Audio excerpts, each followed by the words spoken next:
Okay, അപ്പൊ ഇനി നമ്മൾ നോക്കാൻ പോകുന്നത് തിയറീസ് ഇൻ ജോഗ്രഫി ആണ്. തിയറീസ് ഇൻ ജോഗ്രഫിയിൽ നമ്മൾ പറയുകയാണെങ്കിൽ 4 തിയറീസ് ആണ് വരിക.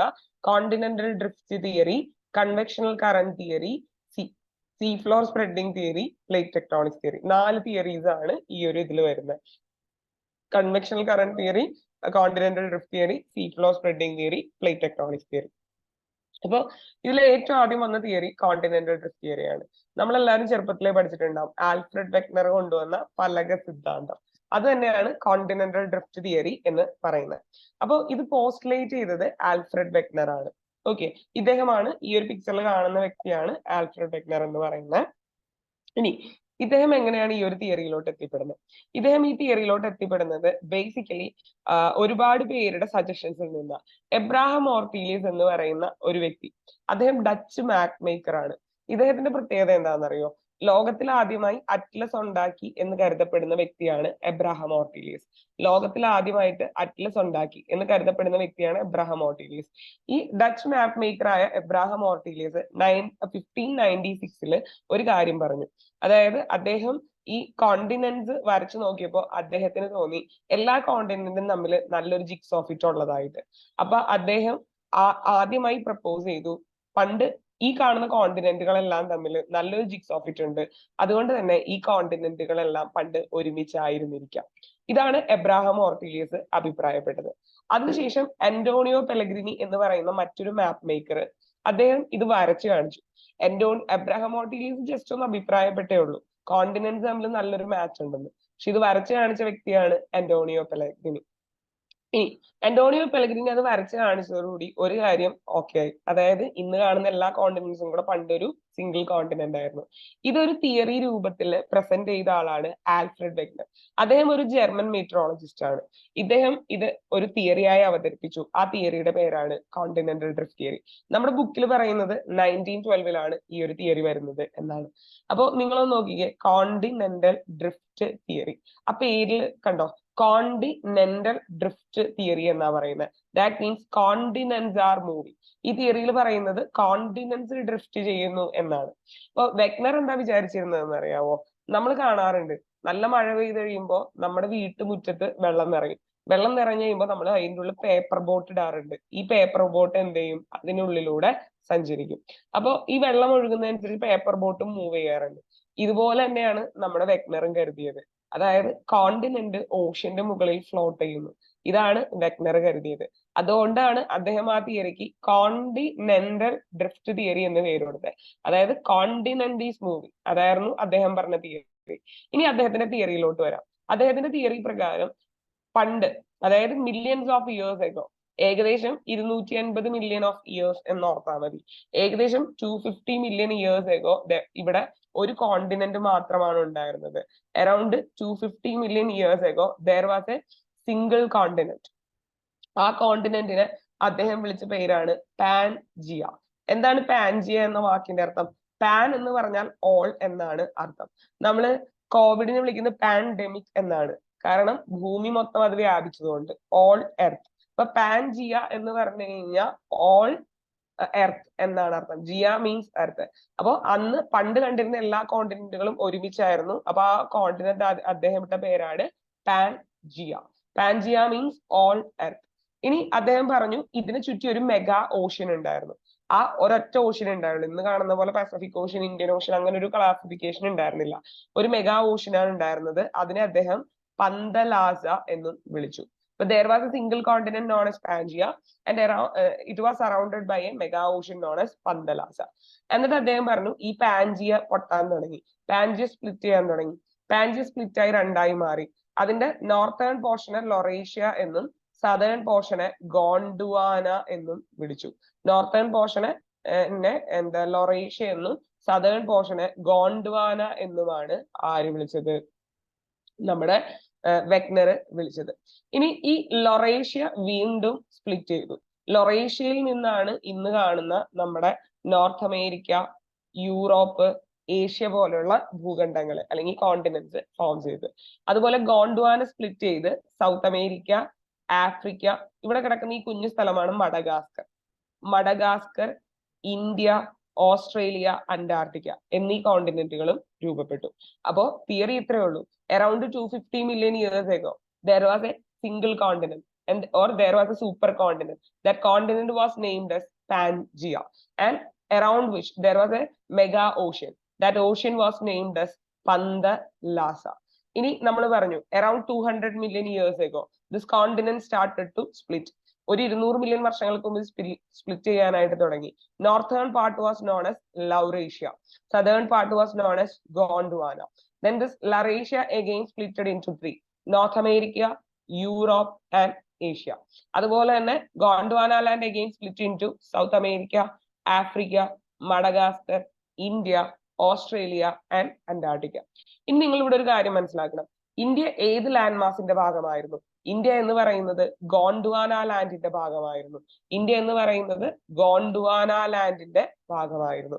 അപ്പൊ ഗോണ്ട്വാന ലാൻഡിന്റെ ഭാഗമായിരുന്നു എന്ന് പറയുന്ന ഇന്ത്യ, ആ ഇന്ത്യയിൽ ഹിമാലയവും നോർത്ത് ഇന്ത്യൻ പ്ലെയിൻസ് ഒക്കെ ഉണ്ടായിരുന്നോ എന്ന് ചോദിച്ചാൽ ഇല്ല എന്നാണ് മറുപടി. അതായത് ഗോണ്ട്വാന പാർട്ടിന്റെ ഭാഗമായിരുന്നു എന്ന് പറയുന്ന ഇന്ത്യ നമ്മൾ ഇന്ന് കാണുന്ന ഇന്ത്യ അല്ല.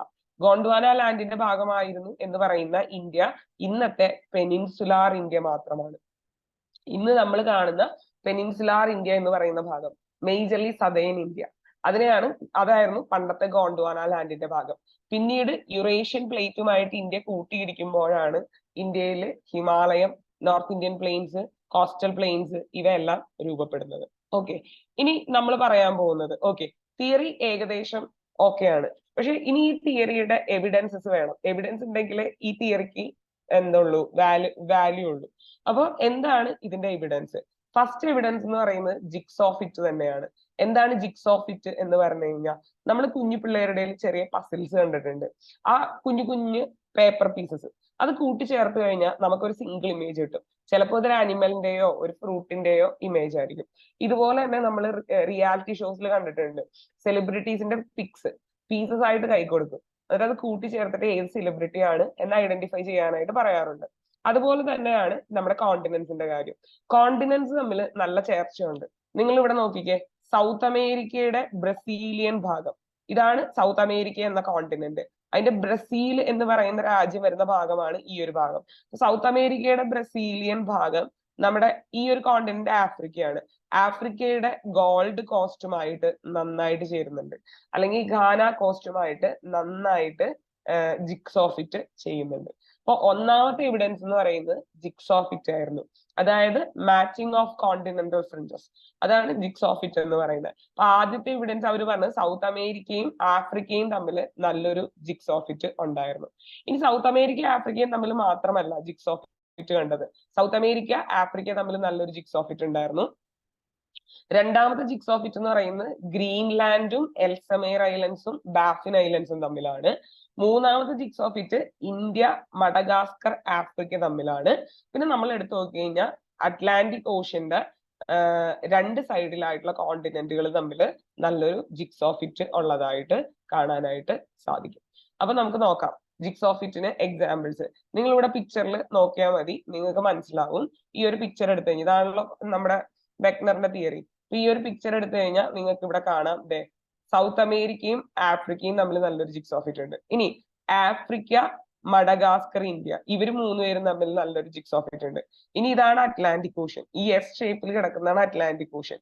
അപ്പോൾ അറ്റ്ലാന്റിക് ഓഷ്യന്റെ രണ്ട് സൈഡിലും വരുന്ന കോണ്ടിനെന്റ്സ് തമ്മിൽ നല്ലൊരു ജിഗ്സോ ഫിറ്റ് ഉണ്ട്. അപ്പോൾ അറ്റ്ലാന്റിക് ഓഷ്യന്റെ രണ്ട് സൈഡിൽ വരുന്ന കോണ്ടിനെന്റ്സ് തമ്മിൽ നല്ലൊരു ജിഗ്സോ ഫിറ്റ് ഉണ്ട്. പിന്നെ നമ്മൾ പറഞ്ഞു ആഫ്രിക്കയും സൗത്ത് അമേരിക്കയും തമ്മിൽ നല്ലൊരു ജിഗ്സോ ഫിറ്റ് ഉണ്ട്. ഇനി ആഫ്രിക്ക, ഇന്ത്യ, മഡഗാസ്കർ തമ്മിൽ നല്ലൊരു ജിഗ്സോ ഫിറ്റ് ഉണ്ട്. ഇത് കൂടാതെ മറ്റൊരു ജിഗ്സോ ഫിറ്റ് അവർ പറഞ്ഞത് Greenland, Ellesmere Islands, Baffin islands ആണ്.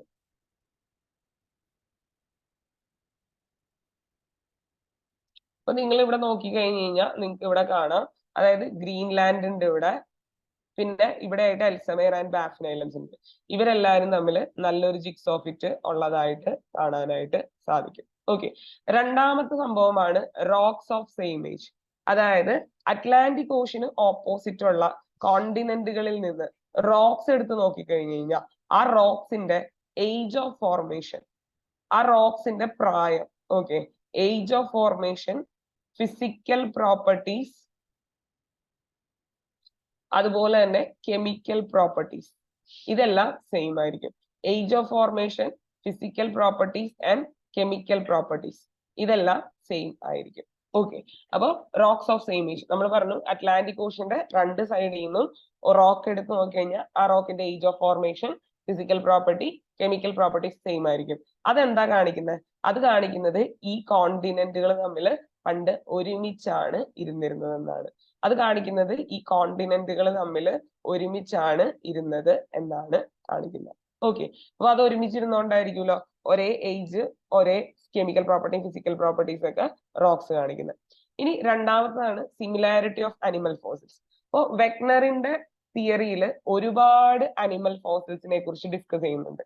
അനിമൽ ഫോസിൽസിനെ കുറിച്ച് മാത്രമല്ല, പ്ലാന്റ് ഫോസിൽസ്, ഇൻസെക്ട്സിന്റെ ഫോസിൽസ്, ഇതിനെ കുറിച്ചൊക്കെ വെഗ്നർ ഡിസ്കസ് ചെയ്യുന്നുണ്ട്. പക്ഷെ നമ്മുടെ ടെക്സ്റ്റ് ബുക്കിൽ വെഗ്നറിന്റെ തിയറി എന്ന് പറയുന്നത് രണ്ട് പേജിൽ മാത്രം ഒതുങ്ങി നിൽക്കുന്ന ഒരു സംഭവമാണ്. അപ്പൊ നിങ്ങൾ ഒരു കാര്യം മനസ്സിലാക്കുക, വെഗ്നറിന്റെ തിയറിയിൽ ഒരുപാട് അനിമൽസിനെ കുറിച്ചും പ്ലാന്റ്സിനെ കുറിച്ചും പറഞ്ഞിട്ടുണ്ട്. പക്ഷെ അതിൽ നമുക്ക് പഠിക്കാനുള്ളത് രണ്ട് അനിമൽസിനെ കുറിച്ചാണ്. ഒന്ന് മീസോസൊറസ്. മീസോസൊറസ് എന്ന് പറയുന്നത് നിങ്ങൾ ഈ താഴെ കാണുന്ന ചെറിയ ഒരു അനിമലാണ്. ഇതിനെ കണ്ടു കഴിഞ്ഞാൽ, അല്ലെങ്കിൽ ഇതിന്റെ പേര് കേട്ട് കഴിഞ്ഞാൽ, മീസോസൊറസ് എന്ന് കേൾക്കുമ്പോൾ നിങ്ങൾ വിചാരിക്കും ഡൈനോസർ പോലെ വല്ലതുമാണ്, അല്ലെങ്കിൽ നിങ്ങൾ വിചാരിക്കും അതൊരു ഹ്യൂജ് ജീവിയാണെന്ന്. അല്ല, മീസോസെറസ് എന്ന് പറയുന്നത് ചെറിയൊരു റെപ്റ്റൈൽ ആണ്. റെപ്റ്റൈൽ എന്ന് പറഞ്ഞാൽ ഉരകജീവികൾ, അരണയൊക്കെ പോലെ, അങ്ങനെ ഒരു സംഭവമാണ് ഈ മീസോസെറസ് എന്ന് പറയുന്നത്. ചെറിയ ജീവിയാ. ഇതിനൊരിക്കലും നമ്മുടെ ഓഷൻ കട്ട് ചെയ്ത് സ്വിം ചെയ്യാനുള്ള, അല്ലെങ്കിൽ ഓഷൻ ക്രോസ് ചെയ്ത് സ്വിം ചെയ്യാനുള്ള കഴിവൊന്നും ഇതിനില്ല. പക്ഷെ ഇതിന്റെ സെഡിമെന്റ്സ് നമുക്ക്, അല്ലെങ്കിൽ ഇതിന്റെ ഫോസിൽസ് നമുക്ക് സൗത്ത് അമേരിക്കയിൽ നിന്നും ആഫ്രിക്കയിൽ നിന്നും കിട്ടിയിട്ടുണ്ട്. അത് കാണിക്കുന്നത് എന്താ? ഈ രണ്ട് കോണ്ടിനെന്റുകളും ഒരുമിച്ചായിരുന്നു എന്നാണ്. അപ്പൊ മീസോസെറസ് ഒരു റെപ്റ്റൈൽ ആണ്, അതിനൊരിക്കലും ഓഷൻ ക്രോസ് ചെയ്യാൻ പറ്റില്ല. പക്ഷെ അതിന്റെ ഫോസിൽസ് നമുക്ക് സൗത്ത് അമേരിക്ക, ആഫ്രിക്കയിൽ നിന്ന് കിട്ടിയിട്ടുണ്ട്. അത് കാണിക്കുന്ന ഈ രണ്ട് ലാൻഡും ഒരുമിച്ചായിരുന്നു എന്നാണ്. അടുത്തത് ഇവരാണ്. ഇവരെ നമ്മൾ വിളിക്കുന്ന പേരാണ് ലെമുർസ്. ഇവരാണ് ലെമുർസ് എന്ന് പറയുന്നത്. അപ്പൊ ഈ ലെമുർസിന്റെ ഫോസിൽസ് നമുക്ക് 3 സ്ഥലങ്ങളിൽ നിന്ന് കിട്ടിയിട്ടുണ്ട്. India, Madagascar, Africa. നമ്മൾ ആ പിക്ചറിൽ കണ്ടതാണ്. India, Madagascar, Africa. ഇവർ 3 പേരും ഒരുമിച്ചാണ് ഇരിക്കുന്നത്. ഇവരെ 3 പേരെയും കൂടെ പണ്ടൊരു സയന്റിസ്റ്റ് ഒരുമിച്ച് വിളിച്ച പേരാണ് ലെമൂറിയ. എന്തുകൊണ്ടാണ് പുള്ളി ലെമൂറിയ എന്ന് വിളിച്ചത്? കാരണം ഈ ലെമൂർസിന്റെ അവശിഷ്ടങ്ങൾ ഇന്ത്യ, മഡഗാസ്കർ, ആഫ്രിക്കയിൽ നിന്ന് ലഭ്യമായിട്ടുണ്ട്. അപ്പൊ ഈ 3 ലാൻഡ് മാർക്സിനെയും കൂടെ ഒരുമിച്ച് വിളിച്ച പേരാണ് ലെമൂറിയ. അപ്പൊ ലെമൂർസ് ഈ 3 സ്ഥലങ്ങളിൽ ഇങ്ങനെ കിട്ടിയിട്ടുണ്ടെങ്കിൽ അതിന്റെ അർത്ഥം ഈ 3 സ്ഥലങ്ങളും പണ്ട് ഒരുമിച്ചായിരുന്നു എന്നതാണ്. അപ്പൊ ഇപ്പൊ നമ്മൾ 3 എവിഡൻസ് പഠിച്ചു. First jigsaw fit, 2 rocks of same age, 3 animal fossils. Animal ഫോസിൽസിൽ 2 അനിമൽസിന്റെ ഫോസിൽസിനെ കുറിച്ചാണ് നമ്മൾ ഡിസ്കസ് ചെയ്തത്. ഒന്നാമത്തെ ഫോസിൽ എന്ന് പറയുന്നത് മീസോസറസിന്റെ. ആ ഫോസിൽസ് നമുക്ക് കിട്ടിയത് സൗത്ത് അമേരിക്കയിൽ നിന്നും ആഫ്രിക്കയിൽ നിന്നും. ദെൻ ലെമുർസിന്റെ ഫോസിൽസ് കിട്ടിയത് 3 സ്ഥലങ്ങളിൽ നിന്നാണ്. Africa, India, Madagascar. ആ ലാൻഡിനെ ഒരുമിച്ച് വിളിച്ച പേരാണ് ലെമൂറിയ. അടുത്താണ് ടില്ലൈറ്റ് എന്ന് പറയുന്നത്. എന്താണ് ടില്ലൈറ്റ് എന്ന് പറഞ്ഞു കഴിഞ്ഞാൽ? ടില്ലൈറ്റ് എന്ന് പറഞ്ഞ ഗ്ലേഷ്യൽ ഡെപ്പോസിറ്റ് ആണ്. ഹിമാനികൾ അല്ലെങ്കിൽ ഗ്ലേഷ്യേഴ്സ്. എന്താ ഗ്ലേഷ്യേഴ്സ് എന്ന് പറഞ്ഞാൽ? ലാർജ് ഷീറ്റ് ഓഫ് ഐസ് അല്ലെങ്കിൽ ലാർജ് ഷീറ്റ് ഓഫ് സ്നോ. ഇതിനെയാണ് ഗ്ലേഷ്യർ എന്ന് പറയുന്നത്. ഗ്ലേഷ്യേഴ്സ് കൊണ്ടുവരുന്ന സെഡിമെന്റ്സിനെയാണ് എന്ത്? ടില്ലൈറ്റ് എന്ന് പറയുന്നത്. അപ്പൊ ഗ്ലേഷ്യേഴ്സ് കൊണ്ടുവരുന്ന സെഡിമെന്റ്സ് ആണ് ടില്ലൈറ്റ് എന്ന് പറയുന്നത്. അപ്പൊ ഗ്ലേഷ്യൽ ഡെപ്പോസിറ്റ് ആണ് ടില്ലൈറ്റ് എന്ന് പറയുന്നത്. അപ്പൊ ഈ ഗ്ലേഷ്യൽ ഡെപ്പോസിറ്റ്സ് നമുക്ക് നേരത്തെ പറഞ്ഞ പോലെ ആഫ്രിക്ക, ഇന്ത്യ, മഡഗാസ്കർ ഈ 3 സ്ഥലത്തുനിന്നും കിട്ടിയിട്ടുണ്ട്. ഗ്ലേഷ്യറിന്റെ ഡെപ്പോസിറ്റ്സ് നമുക്ക് എവിടെ നിന്നൊക്കെ കിട്ടിയിട്ടുണ്ട്? ആഫ്രിക്ക, ഇന്ത്യ, മഡഗാസ്കർ ഈ 3 സ്ഥലങ്ങളിൽ നിന്നും കിട്ടിയിട്ടുണ്ട്. അപ്പൊ ആഫ്രിക്ക, ഇന്ത്യ, മഡഗാസ്കർ എന്ന് പറയുമ്പോൾ ഞാൻ നിങ്ങളെ കാണിച്ചു തരാം. ഇന്ത്യയില് അതായത് ഗോണ്ട്വാന ലാൻഡിന്റെ ഭാഗമായിരുന്നു എന്ന് നമ്മൾ പറയുന്ന ഇന്ത്യ, ആ ഇന്ത്യ എന്ന് പറയുന്ന പെനിൻസുലാർ ഇന്ത്യ ആണ്, മേജർലി സൗത്ത് ഇന്ത്യ ആണ് എന്ന് ഞാൻ നിങ്ങളോട് പറഞ്ഞു കഴിഞ്ഞു അല്ലെ. അപ്പൊ ഗോണ്ട്വാന ലാൻഡിന്റെ ഭാഗമായിരുന്നു എന്ന് നമ്മൾ പറയുന്ന ഇന്ത്യ സൗത്ത് ഇന്ത്യ ആണ്. സൗത്ത് ഇന്ത്യയിൽ എവിടെയെങ്കിലും മഞ്ഞ് പെയ്യുന്നതായിട്ട് നമുക്കറിയോ? ഇല്ല. മഞ്ഞ് പെയ്യുക എന്ന് ഞാൻ ഉദ്ദേശിക്കുന്നത് കാശ്മീരിൽ പെയ്യുന്ന പോലെ നല്ല കട്ടിക്ക് മഞ്ഞ് പെയ്യുന്ന, അല്ലെങ്കിൽ ഗ്ലേഷ്യേഴ്സ് ഉള്ളതായിട്ട് നമുക്കറിയോ? ഇല്ല. സൗത്ത് ഇന്ത്യയിൽ ഒരു സ്ഥലത്തും ഗ്ലേഷ്യേഴ്സ് ഇല്ല. ഇനി മഡഗാസ്കറിലും ഗ്ലേഷ്യേഴ്സ് ഇല്ല. ആഫ്രിക്കയുടെ മിഡിൽ പോർഷൻസും താഴോട്ടുള്ള പോർഷൻസും അവിടെയും കാര്യമായിട്ട് ഗ്ലേഷ്യേഴ്സ് ഇല്ല. പക്ഷെ നിങ്ങൾ ഇവിടെ നോക്കിക്കേ, ഈ വെഗ്നറിന്റെ തിയറി പ്രകാരം നമ്മുടെ ആഫ്രിക്കയുടെ ഭൂരിഭാഗവും മഡഗാസ്കറും ഇന്ത്യയും ഇവരെല്ലാം കിടന്നിരുന്നത് ട്രോപ്പിക് ഓഫ് ക്യാപ്രിക്കോണിന് താഴെയാണ്. ഇവരെല്ലാം കിടന്നിരുന്നത് ട്രോപ്പിക് ഓഫ് ക്യാപ്രിക്കോണിന് താഴെയാണ്. ക്യാപ്രിക്കോണിന് താഴെ കിടക്കുക എന്ന് പറഞ്ഞാൽ അതിനർത്ഥം എന്താണ്? ഇന്നത്തെ ബ്രിട്ടന്റെ ക്ലൈമറ്റ്. ബ്രിട്ടന്റെ ക്ലൈമറ്റ് നിങ്ങൾക്ക് അറിയാം, സീസണലി മഞ്ഞ് പെയ്യുന്ന സ്ഥലങ്ങളാണ്. അതായത് വിന്റർ സീസണിൽ മഞ്ഞ് പെയ്യും, സമ്മർ സീസണിൽ മഞ്ഞുരുകും. ഇതുപോലെ തന്നെയായിരുന്നു ഇന്ത്യയുടെ ക്ലൈമറ്റ്. ഇന്ത്യ അന്ന് ഇരുന്നത് 23.5 സദേൺ ലാറ്റിറ്റ്യൂഡിനും 66.5 ഡിഗ്രി സദേൺ ലാറ്റിറ്റ്യൂഡിനും ഇടയ്ക്കാണ്. അതായത് നമുക്ക് പറയാം ഇന്ത്യ അന്നിരുന്നത് ഒരു ടെമ്പറേറ്റ് റീജിയനിലാണ്. ടെമ്പറേറ്റ് റീജിയൻ എന്ന് പറയുമ്പോൾ ബ്രിട്ടന്റെ ക്ലൈമറ്റ് ആയിരുന്നു നമ്മുടെ ഇന്ത്യയിൽ. അതുകൊണ്ട് തന്നെ അന്ന് ഹിമാനികൾ ഉണ്ടായിട്ടുണ്ടാവും, ഗ്ലേഷ്യേഴ്സ് ഉണ്ടായിട്ടുണ്ടാവും. ഈ ഗ്ലേഷ്യേഴ്സ് ഡെപ്പോസിഷൻസും ഉണ്ടാക്കിയിട്ടുണ്ടാവും. ഈ ഗ്ലേഷ്യൽ ഡെപ്പോസിറ്റ്സ് ഇന്നും നമുക്ക് സൗത്ത് ഇന്ത്യ, മഡഗാസ്കർ, ആഫ്രിക്കയുടെ പല ഭാഗങ്ങളിൽ നിന്നും ലഭിച്ചിട്ടുണ്ട്. അത് കാണിക്കുന്നത് വെഗ്നർ പറഞ്ഞ തിയറി ശരിയാണ് എന്നതാണ്. അപ്പൊ അതാണ് നമ്മുടെ 4ാമത്തെ എവിഡൻസ്. ഇനി 5ാമത്തെ എവിഡൻസ്. 5ാമത്തെ എവിഡൻസ് ആണ് പ്ലേസർ ഡെപ്പോസിറ്റ്. എന്താണ് പ്ലേസർ ഡെപ്പോസിറ്റ് എന്ന് പറയുന്നത്? ഗോൾഡ് ഡെപ്പോസിറ്റ്സ് ആണ്. ഗോൾഡ് പല രീതിയിൽ ഡെപ്പോസിറ്റ് ചെയ്യപ്പെടാം. ഗോൾഡ് ഡെപ്പോസിറ്റ് ചെയ്യുന്ന ഒരുപാട് രീതികളുണ്ട്. അതിൽ ഒരു രീതി മാത്രമാണ് പ്ലേസർ ഡെപ്പോസിറ്റ്സ് എന്ന് പറയുന്നത്. നിങ്ങൾ കേട്ടിട്ടുണ്ടാവും, പല സ്ഥലങ്ങളിലും പുഴ ഒഴുകുന്ന സ്ഥലത്ത് ആൾക്കാർ അരിപ്പയോ തോർത്തോ കൊണ്ട് ഇരിക്കുന്നുണ്ടാവും, ഇത് അരിച്ചെടുക്കാനായിട്ട്. ഓക്കെ, അപ്പോ ഒരു കാര്യം മനസ്സിലാക്കുക. അതായത് ഈ പുഴ ഒഴുകുമ്പോൾ പുഴയിൽ വെള്ളം ഒഴുകുന്നതിനോടൊപ്പം തന്നെ ചെറിയ എമൗണ്ട് ഗോൾഡ് പല സ്ഥലങ്ങളിൽ നിന്നും ഒഴുകി വരാം. ഇങ്ങനെ ഒഴുകി വന്ന് എവിടെയാണോ ആ സ്ട്രീം അല്ലെങ്കിൽ റിവർ അവസാനിക്കുന്നത് അവിടെ ആ ഡെപ്പോസിഷൻസ് കൊണ്ടിടാം. അങ്ങനെയാണ് ഗോൾഡ് ഡെപ്പോസിറ്റ്സ് ഉണ്ടാവുക. അപ്പൊ ആ പുഴ ഒഴുകി വരുന്ന സ്ഥലത്ത് ഉണ്ടാവുന്നതാണ് ഗോൾഡ് വെയിൻസ്. നിങ്ങൾ ഈ ആദ്യത്തെ പിക്ചറിൽ കാണുന്നത് ഗോൾഡ് വെയിൻ ആണ്. ആ ഗോൾഡ് വെയിൻസിന്റെ അറ്റത്തായിട്ട്, അതായത് ഒരുപാട് ഗോൾഡ് വെയിൻസ് ഇങ്ങനെ ഉണ്ടെങ്കിൽ ആ ഗോൾഡ് വെയിൻസ് എവിടെ ചെന്ന് ചേരുന്നോ അവിടെയായിരിക്കും ഗോൾഡ് ഡെപ്പോസിറ്റ്സ് കാണുക. ഈ 2ാമത്തെ പിക്ചറിൽ നിങ്ങൾ കാണുന്നതാണ് ഗോൾഡ് ഡെപ്പോസിറ്റ്സ് എന്ന് പറയുന്നത്. അപ്പോ എന്താ പല രീതിയിലും സ്വർണം നിക്ഷേപിക്കപ്പെടാം. അതിൽ ഒരു രീതിയാണ് പ്ലേസർ ഡെപ്പോസിറ്റ് എന്ന് പറയുന്നത്. വെള്ളത്തിൽ ഒഴുകി വന്ന് ഗോൾഡ് ഡെപ്പോസിറ്റ് ചെയ്യുന്ന രീതി. ഇപ്പൊ ഗോൾഡ് വെയിൻസ് ഉണ്ട്. ഗോൾഡ് വെയിൻസിലൂടെ, അതായത് ഇത് ഒഴുകി വരുന്ന ചാനലുകൾ, അത് ഗോൾഡ് വെയിൻസ്, അത് ചെന്ന് ചേരുന്ന സ്ഥലത്ത് ഗോൾഡ് ഡെപ്പോസിറ്റ്സ് കാണാം. അപ്പൊ ഇങ്ങനെ നമുക്കറിയാം ലോകത്തിലെ ഏറ്റവും കൂടുതൽ ഗോൾഡ് എക്സ്പോർട്ട് ചെയ്യുന്ന സ്ഥലം ഏതാണ്? ഗോൾഡ് ഒരുപാട് കുഴിച്ചെടുക്കുന്ന ഒരു കോണ്ടിനെന്റ്, രാജ്യമല്ല കോണ്ടിനെന്റ് ഏതാണ്? ആഫ്രിക്കയാണ്. ആഫ്രിക്കയിലാണ് ലോകത്തെ ഏറ്റവും കൂടുതൽ ഗോൾഡ് എടുക്കുന്ന കോണ്ടിനെന്റ് ആയിട്ട് നമ്മൾ കൺസിഡർ ചെയ്യുന്നത്. ആഫ്രിക്കയിലെ ഒരു കോസ്റ്റിനെ തന്നെ നമ്മൾ ഗോൾഡ് കോസ്റ്റ് എന്നാ പറയാ. നിങ്ങൾക്കറിയാം, ഇതാണ് ആഫ്രിക്ക. ആഫ്രിക്കയുടെ ഈ കോസ്റ്റിനെ തന്നെ നമ്മൾ വിളിക്കുന്ന പേരെന്താ? ഗോൾഡ് കോസ്റ്റ് എന്നാണ് വിളിക്കുക. എന്തുകൊണ്ടാണ് ഇതിനെ ഗോൾഡ് കോസ്റ്റ് എന്ന് വിളിക്കുന്നത്? കാരണം ഇവിടെ ഒരുപാട് ഗോൾഡ് ഡെപ്പോസിഷൻസ് ഉണ്ട്. ആ ഗോൾഡ് ഡെപ്പോസിഷൻസ് ഇവിടെ നിന്നാണ് കയറ്റിവിടുന്നത്. അപ്പൊ ഈ ഗോൾഡ് ഡെപ്പോസിറ്റ്സ് ആഫ്രിക്കയിൽ പ്രസന്റ്, പക്ഷെ ഗോൾഡ് വെയിൻസ് ആഫ്രിക്കയിൽ ആബ്സെന്റ് ആണ്. ഭൂരിഭാഗവും ഗോൾഡ് വെയിൻസും കാണുന്നത് ബ്രസീലിലാണ്. ബ്രസീലിൽ ഗോൾഡ് വെയിൻസ് കാണാം, എന്നാൽ ഗോൾഡ് ഡെപ്പോസിറ്റ്സ് ഇല്ല. ആഫ്രിക്കയിലാണെങ്കിൽ ഗോൾഡ് വെയിൻസ് ആബ്സെന്റ് ആണ്, പക്ഷെ ഗോൾഡ് ഡെപ്പോസിറ്റ് പ്രസന്റ് ആണ്. ഓക്കെ, അപ്പൊ ഇത് കാണിക്കുന്നത് എന്താ? നമ്മുടെ സൗത്ത് അമേരിക്കയും ആഫ്രിക്കയും ഒരുമിച്ചായിരുന്നു എന്നാണ് കാണിക്കുന്നത്. അല്ലെങ്കിൽ ബ്രസീലും ഗോൾഡ് കോസ്റ്റും ഘാന കോസ്റ്റും ഒരുമിച്ചായിരുന്നു എന്നാണ് ഇത് കാണിക്കുക. ഇപ്പൊ സൗത്ത് അമേരിക്കയിൽ ഗോൾഡ് വെയിൻസ് ഉണ്ട്, പക്ഷെ ഗോൾഡ് ഡെപ്പോസിറ്റ് മൊത്തം ഇരിക്കുന്നത് ആഫ്രിക്കയിലാണ്. അത് കാണിക്കുന്നത് ഇവർ രണ്ടുപേരും ഒരുമിച്ചായിരുന്നു എന്നതാണ്. അപ്പൊ ഇത്രയുമാണ് എവിഡൻസസ് വരിക. അപ്പൊ വെഗ്നറുടെ തിയറിക്ക് വേണ്ടി പറഞ്ഞ എവിഡൻസസ് ആണ്. First, jigsaw fit. എന്താണ് ജിഗ്സോ ഫിറ്റ് എന്ന് പറയുന്നത്? 2 കോണ്ടിനെന്റുകളുടെ ഫ്രിഞ്ചസ് തമ്മിൽ നല്ല മാച്ചസിൽ വരുന്നത്. ഇനി അങ്ങനെയുള്ള എത്ര എക്സാമ്പിൾസ് ഉണ്ട്? 4 എക്സാമ്പിൾസ് നമ്മൾ പറഞ്ഞു. ഒന്ന് സൗത്ത് അമേരിക്കയും ആഫ്രിക്കയും, അതാണ് നമ്മൾ ആ പിക്ചറിൽ കണ്ടത്. 2 ഇന്ത്യ, മഡഗാസ്കർ, ആഫ്രിക്ക. പിന്നെ നമ്മൾ പറഞ്ഞു Greenland, Ellesmere Islands, Baffin island.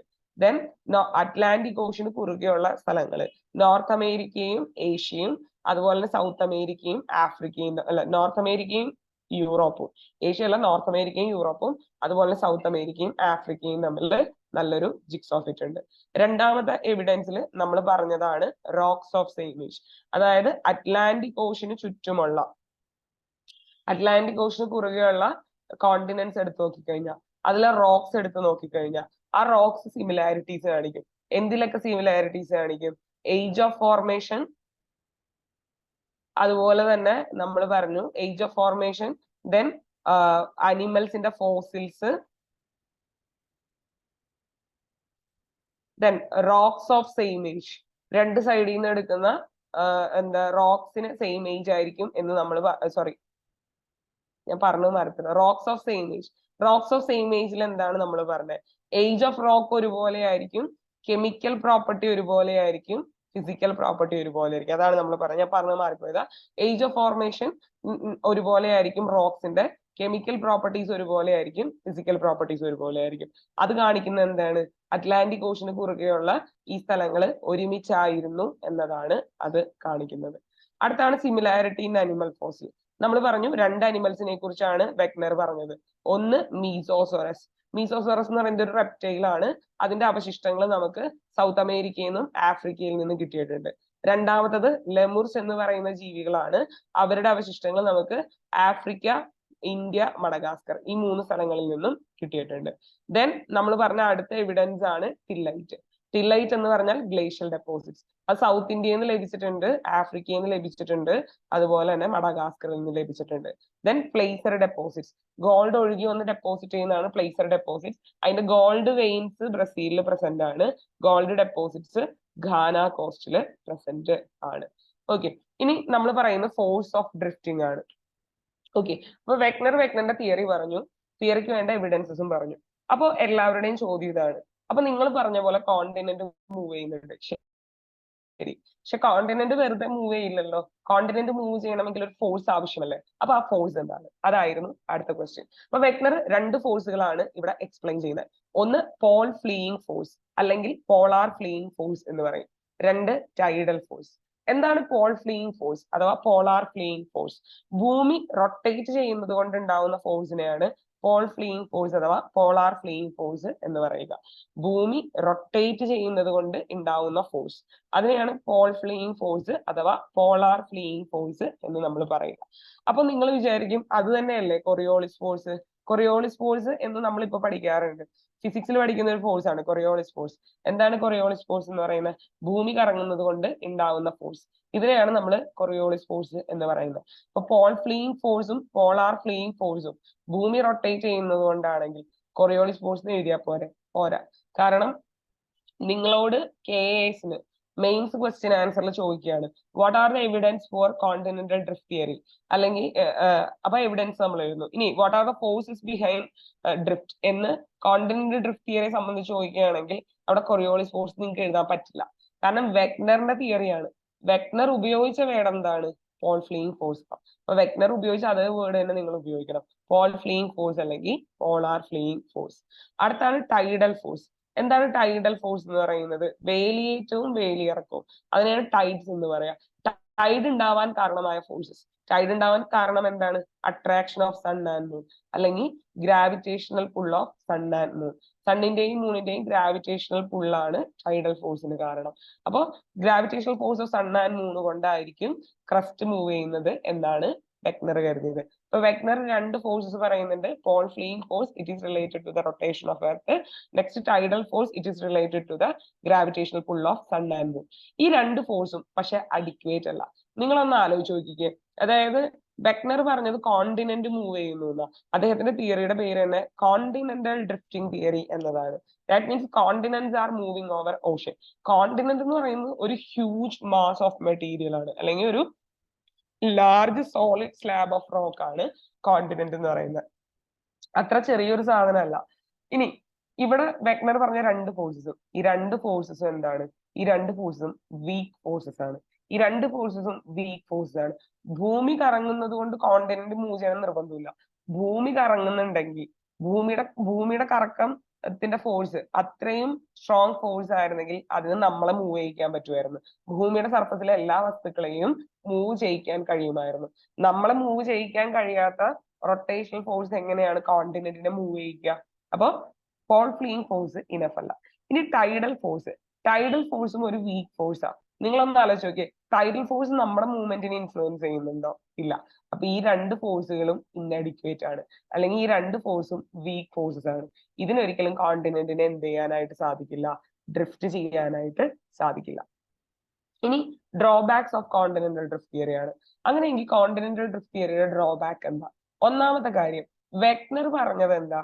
Continent move ചെയ്യുന്നു. പക്ഷെ നമ്മൾ ഇന്റീരിയർ സ്ട്രക്ചർ ഓഫ് എർത്ത് പഠിപ്പിച്ചപ്പോൾ ഞാൻ നിങ്ങളോട് ഒരു കാര്യം പറഞ്ഞു. ക്രസ്റ്റ് അല്ല മൂവ് ചെയ്യുന്നത്. ആരാണ് മൂവ് ചെയ്യുന്നത്? ലിത്തോസ്ഫിയർ. കോണ്ടിനെന്റ് അല്ല മൂവ് ചെയ്യുന്നത്, അവിടെ ലിത്തോസ്ഫിയർ ആണ് മൂവ് ചെയ്യുന്നത്. എന്തിന്റെ മുകളിലാണ് മൂവ് ചെയ്യുന്നത്? എക്സ്തനോസ്ഫിയറിന്റെ മുകളിൽ. നമ്മുടെ ബെക്നർ പറഞ്ഞത് കോണ്ടിനെന്റ് മൂവ് ചെയ്യുന്നു എന്നാ.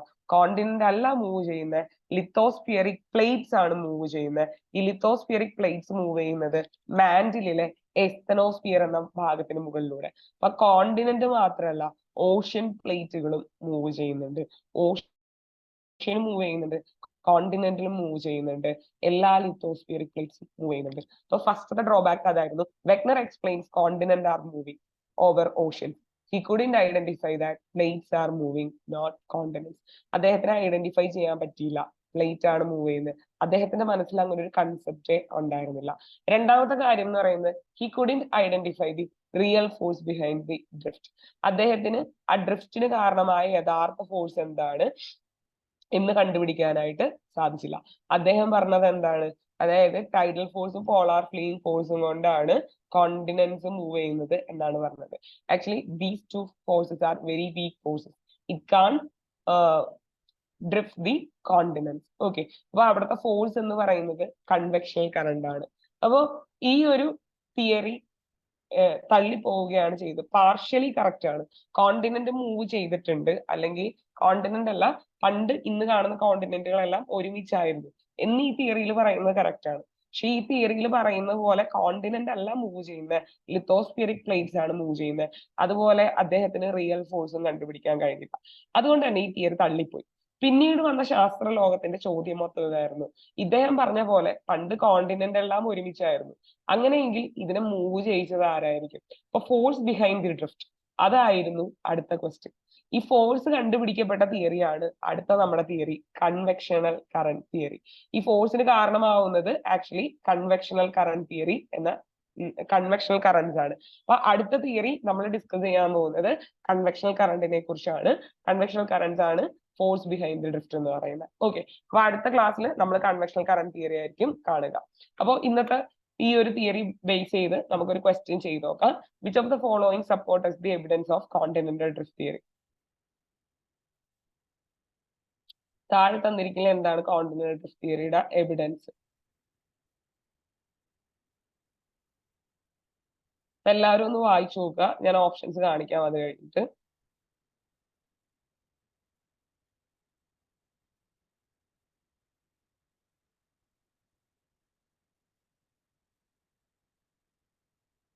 ഓക്കെ, ഓപ്ഷൻസ് ഇതാണ്.